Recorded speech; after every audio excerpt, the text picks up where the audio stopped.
Exercise 5.4 में आज हम क्वेश्चन नंबर 6 स्टार्ट कर रहे हैं, जिसमें आपसे कहा गया है solve the following compound inequalities. ठीक है, आपने कंपाउंड इनइक्वलिटीज़ को जो है सॉल्व करना है। आप नोटिस करेंगे यहाँ पर एक आपके पास जो भी इनइक्वलिटीज़ गिवन है, उन इनइक्वलिटीज़ के दरमियान में या तो और आपको दिखाई देगा या एंड आपको दिखाई देगा। अब ये और एंड का मतलब क्या है हम ये देखते हैं। ठीक है, जहाँ भी वर्ड और आएगा वहाँ पर आपने यूनियन लेना होगा। और का मतलब ये या तो इधर वन और बोथ आर सेटिस्फाइड, या आप उसको और भी सिंपल लैंग्वेज में समझो, one of those conditions are satisfied. अब इसका क्या मतलब है कि दोनों में से कोई एक कंडीशन तो सेटिस्फाइड होगी। पहले आपको मैं थोड़ा सा ये रीड करना सिखा दूँ। सपोज आपके पास कोई भी दो इनइक्वलिटीज़ थी, उनको आपने सिंप्लीफाई किया और उसका आंसर आ गया x ग्रेटर देन और इक्वल्स टू 4, और दूसरा आपके पास आ गया x लेस देन 2। ठीक है, अब इसको जो इनइक्वलिटीज़ है इसको हम नंबर लाइन से बहुत अच्छे से समझ सकते हैं। ठीक है, आप देख सकते हैं नंबर लाइन पर। अब देखें 2 जो है आपके पास 4 से स्मॉलर वैल्यू है ना। अब ये दो ही नंबर्स जो है आपके जो है x ग्रेटर देन और इक्वल्स टू 4 आए और x लेस देन 2 आए। ठीक है ना, तो मैंने नंबर लाइन पे शो कर दिया। ठीक है, एक आप नोटिस करते होंगे कि जो x ग्रेटर देन और इक्वल्स टू 4 है, वहाँ आपको जो है दो तरह के जो है साइन दिख रहे हैं, एक इनइक्वलिटी का साइन और इक्वल का साइन। जब भी आपके पास ये दो साइन इकट्ठे हों, ठीक है ना, तो उस वक़्त आपने जो है जब उस वैल्यू को आप नंबर लाइन पे शो करेंगे तो आप फुल सर्कल बनाएंगे। ठीक है ना, उसको आप फुल सर्कल से शो करेंगे।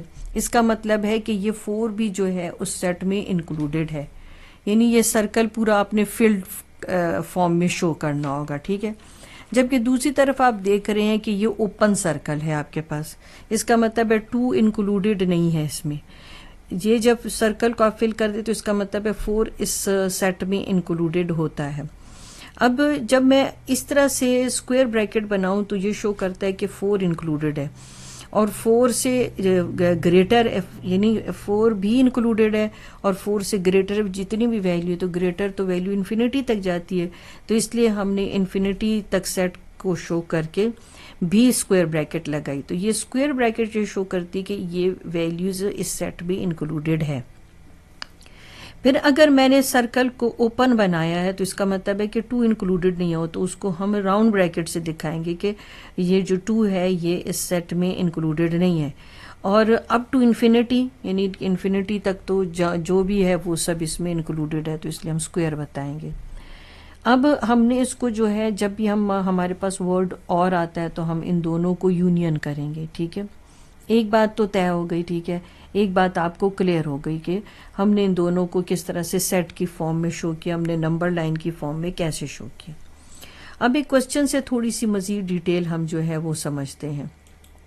अब देखें, solve the following compound inequality. अब हमने इसको सॉल्व करते हैं। ठीक है, अब हम इसको सॉल्व कर लेते हैं। पहले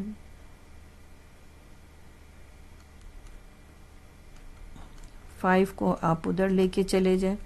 देखिए, अब आप जो है ना थोड़ी हायर क्लासेस में चले गए, तो मैं अब इस तरह से बार बार नहीं करना चाहती कि यहाँ -5 लिखूँ या -5 लिखूँ, ये कैंसिल हो जाए।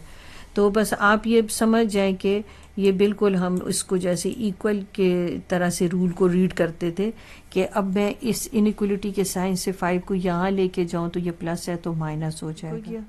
यहाँ पर आपके पास क्या आ जाएगा 6। अब देखिए, अब -3 है। हमने ये बात पहले भी तय हो चुकी थी कि अगर वेरिएबल के साथ कोई ऐसा नंबर आ जाए और उसके साथ माइनस साइन हो, तो जब माइनस साइन की वैल्यू को आप जब यहाँ शिफ्ट करते हैं तो उसी वक्त इस इनइक्वलिटी के साइन की डायरेक्शन चेंज हो जाती है। ठीक है क्या, तो मैंने यही किया। अब आपके पास क्या आ जाएगा, ये देखिए, x इज ग्रेटर देन -2। अब यहाँ पर करके देखते हैं, ये 3 आपका इस इनइक्वलिटी के साइन से उधर गया तो माइनस हो गया।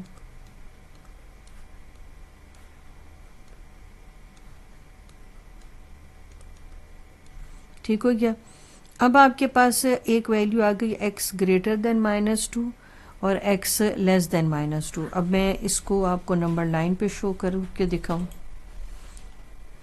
अब ये देखिए x लेस देन -6, तो पहले आपने नंबर लाइन पे -2 और -6 ले लिया, ठीक है।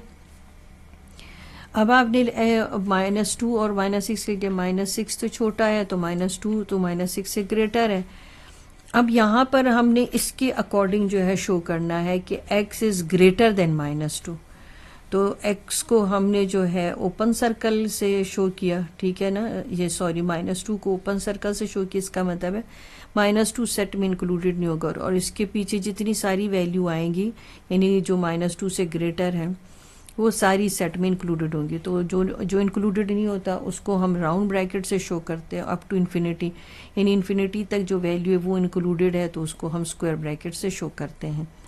अब जो है 6 जो है आपने उसके ऊपर जो है इस तरह से ओपन सर्कल शो किया है, इसका ये मतलब है कि -6 इंक्लूडेड नहीं है सेट में, ठीक है। जबकि इससे जितनी भी छोटी वैल्यू वो सारी इंक्लूडेड है, इसलिए हमने यहाँ पर स्क्वायर ब्रैकेट शो किया। अब हम इन दोनों को यूनियन करेंगे क्योंकि हमारी बात पहले तय हो चुकी है कि जहाँ हम और वर्ड आएगा तो हम उसका यूनियन करेंगे सेट का। अब ये डिसजॉइंट का मतलब ये कि इन दोनों में कोई भी ऐसी चीज़ नहीं है कि जो आपस में कॉमन हो, ठीक है। ये अलग है सेट, ये अलग है सेट। अब इसको आप सेट बिल्डर में इस तरह से लिख सकते हैं, इसको भी सेट बिल्डर में ऐसे लिख सकते हैं। अब इन दोनों को union of both the solution set हम उसका इस तरह से शो कर सकते हैं, ठीक हो गया। अब इसको वर्ड्स में भी आप दिखा सकते हैं, ये देखें, hence solution set of both the given compound inequality contain all real number greater than -2 and smaller than -6। आपको अभी इस टॉपिक के स्टार्ट में मैंने कहा था कि दोनों में से कोई सी भी कंडीशन सेटिस्फाई कर सकता है। अब मैं उसका प्रूफ आपको दे रही हूँ। अब देखिए मैंने आपको कहा ना -2 -6 इंक्लूडेड नहीं है, तो मैं प्रूफ करके दिखाऊंगी कि -2 -6 कैसे इंक्लूडेड नहीं है। अब मैंने इस ओरिजिनल इक्वेशन में -2 लगाया या -2 लगाया, क्या ये साबित हुआ, क्या ये बता रहा है कि 11 जो है 11 से छोटा है? नहीं ना। क्या ये बता रहा है कि -1 -9 से स्मॉलर है? नहीं ना। तो इसका मतलब है कि -2 इंक्लूडेड नहीं था सेट में, तो इस वजह से उसने दोनों को प्रूफ करके नहीं दिया, ठीक है। चेक में दोनों गलत साबित हो गए। अब मैं -6 पर भी आपको चेक करके बताऊंगी। अब ये देखें -6 पर भी दोनों रॉन्ग साबित हुआ कि दोनों जो है वो जो इनइक्वलिटी है उस पर सही साबित नहीं हो रही। मगर अगर थोड़ी सी वैल्यू हम जो है जो सेट में इंक्लूडेड है अगर उसमें से हम ले लें, यानी कि देखिए मैं नंबर लाइन से अब आपको लेके दिखाऊं। -2 से अगर आप देखें, -2 से आपकी बड़ी वैल्यू क्या होगी? -1, और -6 से और छोटी वैल्यू क्या होगी? -7। तो चलिए -1 और -7 सब, क्योंकि वो तो सेट में इंक्लूडेड है ना, ये तो इंक्लूडेड थी ही नहीं। तो -1 और -7 को जो है हम ट्राई करके देखते हैं। ये देखें मैंने आपके लिए कर भी दिया है। पहले मैंने -7 किया तो उसने क्या कहा था कि 1 ऑफ दोज कंडीशन जो है आर सेटिस्फाई, यानी दोनों में से कोई एक कंडीशन सेटिस्फाई हो सकती है। तो जब -7 दोनों इक्वेशन में डाला तो देखिए एक पर तो ये सही साबित हो गई मगर दूसरे पर साबित नहीं हुई। इसी तरह -1 मैंने इक्वेशन में जब सब्स्टिट्यूट किया तो एक पर तो साबित हो गई और दूसरे पर साबित नहीं हुई, ठीक हो गया। आपको क्लियर हो गई ये बात है ना कि जब भी और की सिचुएशन आएगी तो उसको आप यूनियन करके लिखेंगे, और यूनियन करके लिखने का मतलब भी क्या है कि दोनों में से कोई एक कंडीशन साबित हो सकती है, ठीक हो गया। अब चले अब हम जो है एंड को जो है रीड करते हैं। अब हम 5.4 एक्सरसाइज का क्वेश्चन 7 करने जा रहे हैं, जिसमें आपने देखा होगा कि कंपाउंड इनइक्वालिटीज़ में एक कनेक्टिव वर्ड और एंड आया है, ठीक है। मगर क्वेश्चन 7 में अब हम जो है एंड को समझेंगे कि इस कनेक्टिव वर्ड एंड का क्या मतलब है और इसको इंटरसेक्शन के साथ किस तरह से रिलेट किया जाता है, ठीक है। छोटी सी डेफिनेशन देख लेते हैं। The solution set contains only those solutions common to both inequalities। अब इस स्टेटमेंट का क्या मतलब है? इस स्टेटमेंट का ये मतलब है कि जब आप दोनों इनइक्वलिटीज़ को सॉल्व करेंगे तो दोनों इनइक्वलिटीज़ को सॉल्व करने के बाद आपके पास कोई ना कोई एलिमेंट्स ऐसे होंगे जो कॉमन होंगे, ठीक है, जो दोनों जो आपके पास इनइक्वलिटी के सोल्यूशन से आपको मिल रहे होंगे, ठीक है। अब वो इस तरह से बेहतर ये कि हम क्वेश्चन के थ्रू समझे तो जल्दी समझ आएगा। फिर भी मैं डेफिनेशन आपको कम्प्लीटली रीड करके दे दूँ। Both the condition are satisfied. चलें अब हम क्वेश्चन के थ्रू इसको देखते हैं। अब ये देखिए, ये आपका क्वेश्चन नंबर 7 है। बाकी जितना भी आपने सोल्यूशन निकालना है, जैसे आप आम इक्वेशंस को सॉल्व करने के लिए निकालते हैं एक्स की वैल्यू, वो वैसे ही आपने करना है। अब देखिए 3 जो है इनइक्वलिटी के साइन से यहाँ शिफ्ट किया तो ये प्लस था माइनस में चेंज हो गया। 2 मल्टीप्लायर है तो डिवाइड हो जाएगा। यहाँ भी -5 इनइक्वलिटी के साइन से जब वहाँ पे शिफ्ट हुआ तो माइनस प्लस में चेंज हो जाएगा। साइन डिफरेंट होने की वजह से सब्ट्रैक्ट हो गए। अब मैं आपको इसको नंबर लाइन पर प्लॉट करके दिखाती हूँ, ठीक है। पहली वैल्यू जो है x ग्रेटर देन -1 है, ठीक है। अब जो आपने ये सिंबल देखा है, जो इनइक्वलिटी का साइन है, वो आपको एक सिंगल वैल्यू दिखा रहा है, सिंगल साइन दिखा रहा है। इसका मतलब है कि ये जो सर्कल होगा वो हॉलो होगा, ठीक हो गया ना। अब इसका क्या मतलब है, x की वैल्यू -1 से ग्रेटर है तो ये सारी x को शो कर रही है। ये जो रेड जितना मैंने आपको दिखा दी है, ठीक है। ये आपके पास है x greater than -1। Hollow circle का मतलब ये कि -1 उसमें इंक्लूडेड नहीं है, ठीक है। अब दूसरी वैल्यू आपके पास क्या है, दूसरी वैल्यू आपको बता रहा है कि x लेस देन और इक्वल्स टू 3, यानी मैं वो यहाँ से दिखाती हूँ आपको, ठीक है। अब इसको सर्कल को फिल करते हैं हम, ठीक है। इसको हमने फिल कर दिया। एक सर्कल हमने हॉलो छोड़ दिया क्योंकि उसमें आपके पास इनइक्वलिटी का साइन एक ही साइन था, ठीक है। जबकि यहाँ पर आप नोटिस करें इक्वलिटी का साइन भी है। ये जो इनइक्वलिटी के साथ जो है एक इक्वल का साइन भी आपको दिखाई दे रहा है, ठीक है। इसका मतलब है कि जो आपकी ये सारी वैल्यू है x से कम, ठीक है, लेस देन और इक्वल्स टू, यानी 3 भी है मगर 3 से जो आपके पास लेस है वो वैल्यू भी इसमें इंक्लूडेड है, ठीक हो गया। देखो ये हो गया। अब मैंने आपको ये समझाना है एंड और इंटरसेक्शन का क्या रिलेशन है, मैंने ये बात आपके साथ करनी थी, ठीक है। अब आप नोटिस करें कि यहाँ पर मैं बना देती हूँ ये हॉलो सर्कल और यहाँ पर मैं आपको ये डार्क सर्कल बना दूँ, ठीक है। अब ये क्या बता रहा है कि 3 तो इंक्लूडेड है, ठीक है, यानी 3 आपका इस सेट में इंक्लूडेड है मगर -1 इंक्लूडेड नहीं है, ठीक है। तो यानी कि अगर मैं -1 से वैल्यू को इस तरफ शिफ्ट करूं, यानी कि ग्रेटर की तरफ शिफ्ट करूं, तो ये यहाँ पर आते आते 3 के पास आके रुक जाएगा क्योंकि मेरी हद लिमिट यहाँ पर 3 है, ठीक है। और अगर मैं यहाँ से वैल्यू शुरू करूँ, मतलब 3 से मैं 3 तो इंक्लूडेड है, 3 से अगर लेस वैल्यू की तरफ जाऊँ यानी जितनी कम वैल्यू, तो मेरी वैल्यू यहाँ पर आकर -1 पर आके रुक जाएगी, ठीक है। यानी कि -1 से आगे क्रॉस कर ही नहीं सकते। हालांकि -1 खैर इंक्लूडेड तो नहीं है मगर ये हमारी एक लिमिट हो गई है कि 3 और -1 हमारी लिमिट हो गई, इससे हमने आगे क्रॉस नहीं करना, ठीक है। तो अब इसके अंदर जितने भी एलिमेंट आएंगे, यानी 3 इंक्लूडेड है मगर -1 इंक्लूडेड नहीं है, तो मैं अगर आपको शो करने के लिए ऐसे अगर दिखाऊं, ये देखें तो आपको जल्दी समझ आ जाएगा। ये देखिए आप, 3 इंक्लूडेड है मगर 1 इंक्लूडेड नहीं है। तो इसका मतलब है कि अब ये इन दोनों में कॉमन था ना, ये देखिए यहाँ से ये तो था, ये भी था, इसमें भी है, तो ये जो था एलिमेंट है ये जो दरमियान में आ गया तो ये तो दोनों में एग्जिस्ट करते हैं। तो इसलिए जब वर्ड एंड आएगा तो इसका मतलब है कि वो जो दोनों में एग्जिस्ट करता है वो इंटरसेक्शन हो जाएगा। अब हम इसको लिखेंगे कैसे, हमने इसको यूँ लिखना है कि -1 इज़ नॉट इंक्लूडेड मगर 3 इज़ इंक्लूडेड, तो हम यहाँ पर बना देंगे स्क्वायर ब्रैकेट, ठीक है। एक इस तरीके से भी दिखा सकते हैं और एक हम जो है सेट बिल्डर फॉर्म में भी दिखा सकते हैं। अब ये देख लें आप, ठीक है।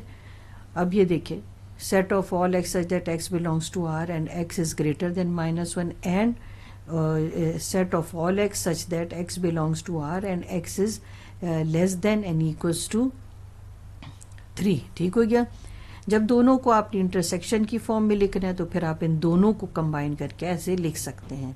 तो the solution set consist of all the real number that are greater than -1 and less than and equals to 3। ठीक हो गया, ये आपने देख लिया एंड और इंटरसेक्शन को आप किस तरह से डील करेंगे। क्वेश्चन 8 सॉल्व करते हैं। ठीक है, अब जब इस तरह से आपके पास कंपाउंड इनइक्वलिटीज़ आई हो तो आपने क्या करना होता है, इसको दो पोर्शन में सॉल्व करना है, मगर एक बात का बहुत ख्याल आपने रखना है कि जो दरमियान में वैल्यू है, यानी जहाँ पर आपकी ये दरमियान में x है, इसको आपने साइड पे नहीं लाना, यानी उसको दरमियान में ही रहने देना। ठीक है, ये देखें, ये हो गया 7 - 3x और ये आपके पास। अब आपने क्या करना है कि जैसे इक्वल के साइन के साथ आप इक्वेशंस को सॉल्व कर रहे होते थे, सॉल्व उसी तरह ही करना है, मगर कुछ एक बातों का ख्याल करना होता है। जैसे एक पहले मैंने की पॉइंट आपको बता दिया कि दरमियान में ही रखें, कोशिश करें कि x की जगह शिफ्ट आप ना करें यहाँ पर। अब मैंने आपको क्या कहा था, इनइक्वलिटीज़ के क्वेश्चंस में जब भी आपके पास किसी वैल्यू के साथ माइनस साइन आए और वो माइनस साइन वाली वैल्यू x के साथ हो, तो जब आप इक्वल से उधर उसे शिफ्ट करेंगे तो उसी वक्त आप इस इनइक्वलिटी के साइन की डायरेक्शन चेंज करेंगे। ये कुछ एक बातों का आपको ख्याल रखना पड़ता है। माइनस माइनस प्लस हो जाएगा और 3 2 टाइम्स 6 हो गया। अब आपने यहाँ पर भी कुछ ऐसा ही करना है कि दरमियान में से x को नहीं शिफ्ट करना आपने। ये 7 है तो ये अब टर्म्स होती है ना, जब आप टर्म्स में वैल्यू शिफ्ट करते हैं तब साइन चेंज हो जाता है। अब आपके पास क्या है, यहाँ पर आ गया 15। अब फिर वही बात आ गई, देखें वेरिएबल है, वेरिएबल के साथ एक ऐसी वैल्यू जिसके साथ माइनस साइन है। अब जब आप माइनस साइन को शिफ्ट करेंगे वहाँ पर इस वैल्यू के साथ, तो उसी वक्त इसकी डायरेक्शन इनइक्वलिटी के साइन की चेंज हो जाएगी। ये आपके पास आ गया 5। ठीक है, अब आप इसको सोल्यूशन सेट की फॉर्म में कैसे लिखेंगे। था रियल नंबर, आपको पता है इस क्वेश्चन में x शो करना था कि ये x रियल नंबर है।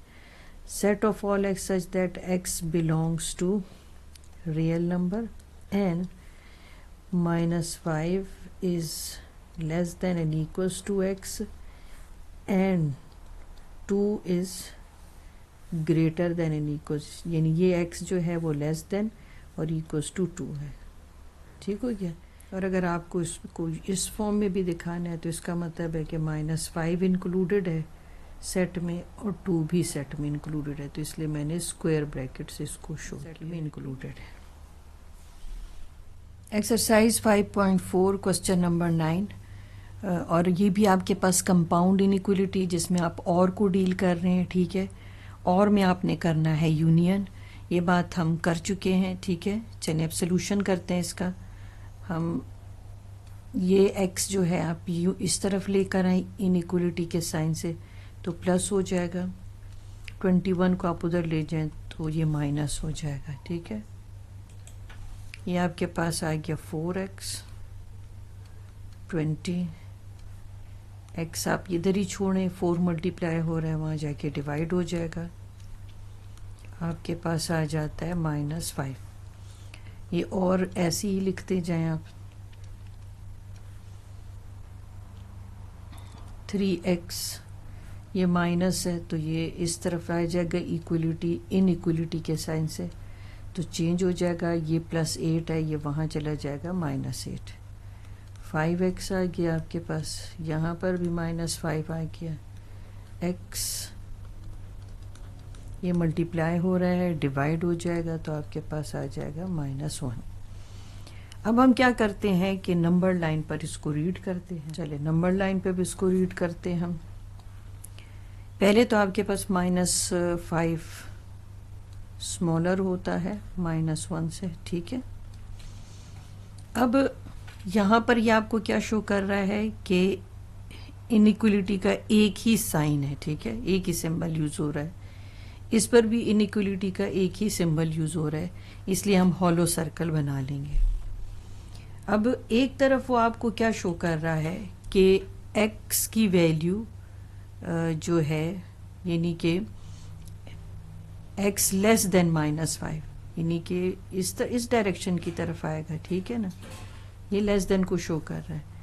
फिर ये यहाँ पर आपको क्या दिखा रहा है कि x ग्रेटर देन -1, तो ये नहीं कि ये इस डायरेक्शन की तरफ आपको दिखा रहा है। ठीक हो गया ना। अब इसका मतलब है कि ये जो आपके पास वैल्यूज़ है ये सेट में आपके होंगी और ये वैल्यू सब सेट में होगी। ठीक है। और अगर मैं इसको रीड करके दिखाना चाहूँ आपको, तो उसको कैसे रीड करते हैं हम सोल्यूशन सेट की फॉर्म में भी, इसका ये भी तरीका होता है। -5 इंक्लूडेड नहीं है तो राउंड ब्रैकेट, ठीक है, फिर कॉमा, इन्फिनिटी तक ये जाएगा। ठीक है, वो भी -इन्फिनिटी तक, यानी -इन्फिनिटी तक इंक्लूडेड है तो इसलिए हम स्क्वायर ब्रैकेट ले लेंगे। फिर यूनियन, ठीक है, टेल नहीं बनानी आपने, यूनियन के लिए आपने पूरा स्मूथ यू बनाना है। फिर आपने राउंड ब्रैकेट लेनी है -1 के -1 इंक्लूडेड नहीं है, हॉलो सर्कल है, इससे आपके पास जितनी भी बाकी ग्रेटर वैल्यूज़ है वो इंक्लूडेड है और पॉजिटिव इन्फिनिटी तक है, तो इन्फिनिटी तक इंक्लूडेड है तो हम इसलिए स्क्वायर ब्रैकेट बनाएंगे। अब हम इसको सेट बिल्डर में भी और वर्ड्स में भी शो कर देते हैं। अब ये देखें, ठीक है, ये लिखना अब आपके लिए आसान हो जाता है। ठीक है, now the union of both solution set, उसका यूनियन आपने इस तरह से लिखना होगा। और वर्ड्स में कैसे लिखेंगे, hence the solution set of the given compound inequality contains all real number greater than -1 and less than -5। ठीक हो गया। बाकी आपको मैं पहली एग्जांपल में बता चुकी हूँ कि जो इंक्लूडेड नहीं होता उसके लिए भी कभी भी जब भी आप चेक करते हैं तो वो इक्वेशन इक्वल नहीं आती, और जो इंक्लूडेड होता है उसमें से दोनों में से एक न एक इक्वेशन जो है वो ट्रू साबित हो जाती है। ठीक हो गया।